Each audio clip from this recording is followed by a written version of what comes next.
version. The Last Journey of Kung'u Karumba, Pride, Power, and the Shadow of Idi Amin. Introduction. A hero beyond the battlefield. In the volatile heart of the 1970s, when East Africa teetered between liberation dreams and the nightmares of dictatorship, the story of Kung'u Karumba stands out like a haunting scar on the conscience of the region. Karumba was no ordinary man. He was one of the Kapenguria Six, the group of freedom fighters imprisoned by the British colonial government in 1952 for their role in the Mau Mau uprising. Alongside Jomo Kenyatta, Achieng Oneko, Bildad Kagia, Fred Kubai, and Paul Ngei, he endured years of imprisonment in the fight for Kenya's independence. When independence came in 1963, Karumba, like many of his comrades, emerged into a new Kenya filled with possibilities. While Kenyatta became president, Karumba turned to commerce. He was practical, ambitious, and determined to secure wealth and dignity for his family. His ventures in textiles, trade, and cross-border business reflected the opportunities of a new era. To Kenyans, he was more than a businessman. He was a national hero who had earned his place in history through sacrifice. But history can be cruel. What awaited him in Uganda in 1974 was not prosperity, but betrayal, brutality, and disappearance. His death would become one of the most chilling reminders of Idi Amin's paranoia and the lawless brutality of his regime. The last ride in a brand new truck. The journey began in Nairobi in mid-June 1974. The city was alive with growth, streets buzzing with new cars, shops stacked with imported goods, and businessmen carving out wealth in a country still glowing with post-independence pride. For Kung'u Karumba, it was a moment of triumph. He had just purchased a brand new white Toyota Hilux pickup, registration number KPW 301, fresh from the showroom. The Hilux was more than just a vehicle, it was a symbol. Its gleaming body and untouched seats spoke of success, of having fought the empire and won, of building wealth in the new Kenya. To Karumba, it represented not just his personal achievement, but also the journey of a nation. He was not alone. Beside him sat his 19-year-old son, Peter Karanja, eager, sharp-eyed, and brimming with curiosity. This was to be more than a business trip.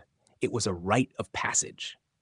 Karumba was taking his son across the border to Uganda to teach him the ropes of commerce and expose him to the realities of cross-border trade.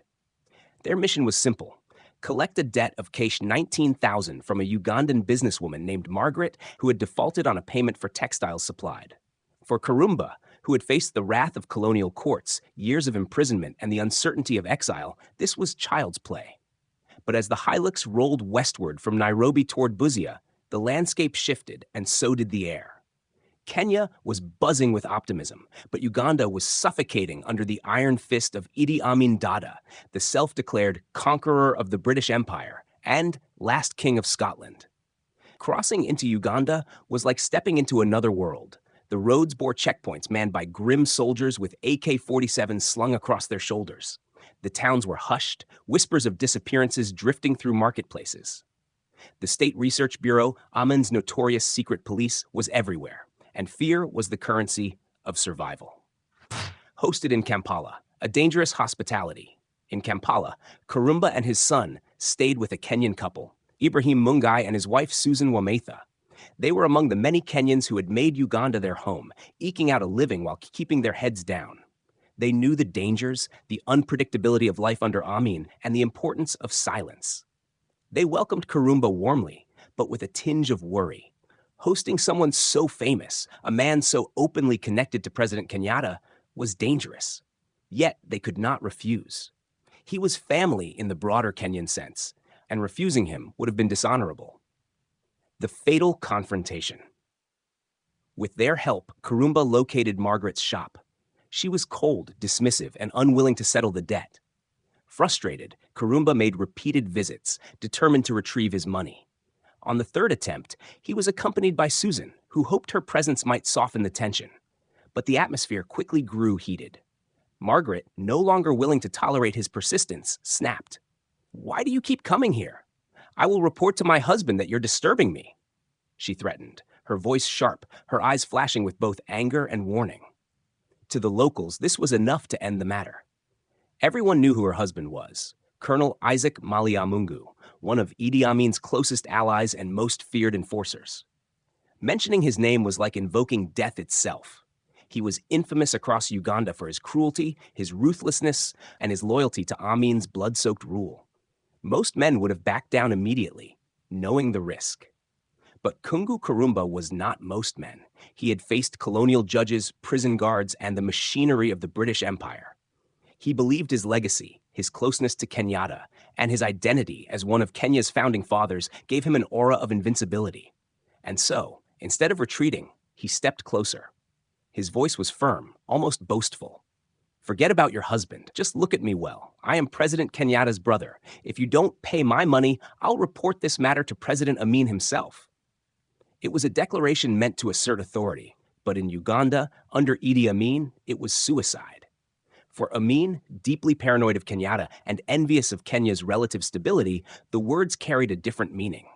To boast of being Kenyatta's brother was not a claim of status. It was an admission of espionage, an act of provocation. Margaret wasted no time.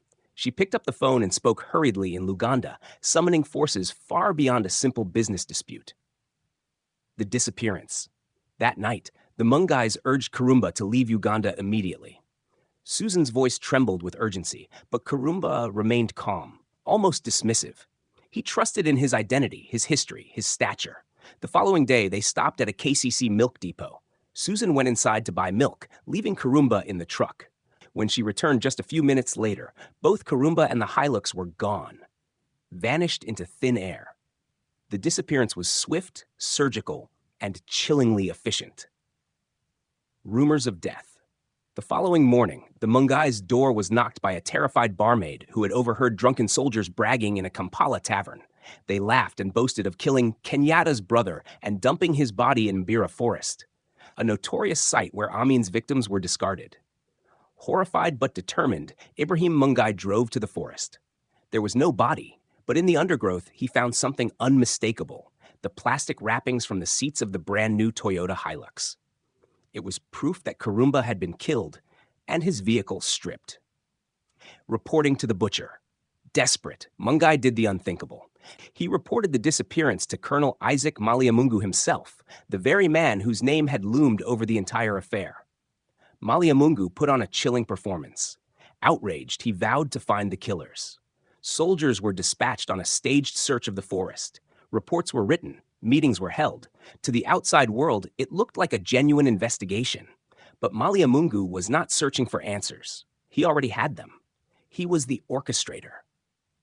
Karumba's death had been ordered, carried out, and erased by the state. The investigation was theater, designed to calm Kenyan anger and buy time. A diplomatic storm, news of the disappearance, reached Nairobi, and President Kenyatta was shaken. His old comrade, a man who had stood by his side in prison, had vanished in the jaws of Idi Amin's regime.